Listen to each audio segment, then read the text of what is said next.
Coco Martin pinatawad ang ex-girlfriend na si Catherine Luna. Sinabing ipapagamot bibigyan ng trabaho. Naawa raw siya kay Catherine at gusto ko siyang tulungan. Gusto ko sana mapa-opera ang mga mata niya. Sabihin mo kukunin ko siya sa Batang Quiapo. Pero bago ang lahat, kung ikaw ay bago sa aking channel, huwag kalimutan na mag-subscribe at i-click ang notification bell for more trending news. Inabot ng 11 taon para maging malinis ang pagbabalik ng actress na si Catherine Luna at sa wakas ay humingi ng tawad sa ex-boyfriend na si Coco Martin sa pagsasabing siya ang ama ng kanyang anak. Noong nakaraang, na-feature si Catherine sa online program ni Julius Babao, kung saan pampublikong humingi ng paumanhin ang aktres kay Coco para sa kanilang mga past issues. Nakipag-ugnayan si Kat sa Batang Quiapo star sa isang panayam kay Julius Babao, kung saan inamin niyang walang silang closure kasunod ng kanilang issue, na kalaunang pinatunayan na hindi totoo. Inalala ni Kat ang dati nilang pag-ibigan ni Coco, na binansagan niya ngayon bilang mutual understanding. Nagkikita raw sila noon sa kondo niya, pero tuluyang nawala ang closeness nila.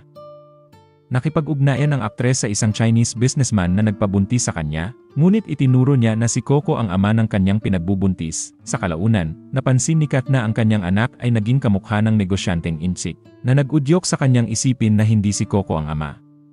Lingid sa kanyang kaalaman, nagpa-test si Coco para kumpirmahin ang katotohanan. Ang issue sa pagiging ama ni Coco ay naging mga headline noong 2014 matapos ang maluhaluhang pagsasalita tungkol sa anak ni Kat sa isang panayam sa The Buzz. Hindi ganun kadali yun. Kailangan natin daan niya sa legal na sitwasyon. Sabi niya ganun, kung talagang gusto mong hindi kakausapin natin, ipa-DNA muna natin. Ayun, kinausap namin yung lola, and then pumayag siya na parang ipa-DNA yung bata, negative. Hindi mo anak yung bata? Hindi ko anak yung bata. Simula noon, naging inactive na si Kat sa kanyang acting career. Inihayag din ni Catherine ang kalagayan ng kanyang kaliwang mata, na pinilit niyang itago. Samantala, sa latest showbiz vlog ng talent manager na si OG Diaz, ibinahagi nito na willing si Coco na tulungan ang dati niyang kasintahan. Sinabi ni Coco na willing siyang isama siya sa cast ng kanyang top rating series, Batang Quiapo, at tulungan siya sa operasyon sa kanyang mata.